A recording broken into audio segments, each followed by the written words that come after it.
I came to New York to study filmmaking at NYU, and I had no thought that I was going to do music.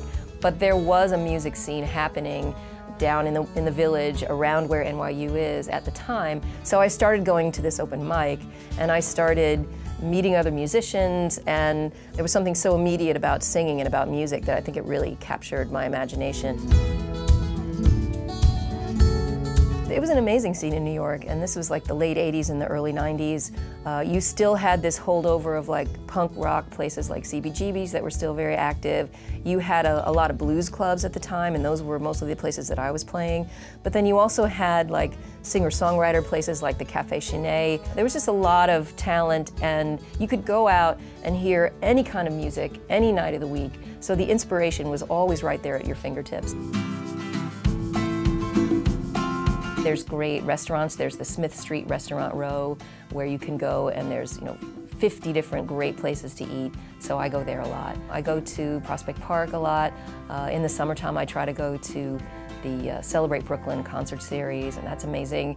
And also now there's a great park down on the waterfront where you can go down and you can barbecue in sight of the World Trade Center and the Statue of Liberty, and it's just this amazing, iconic backdrop of a New York City skyline.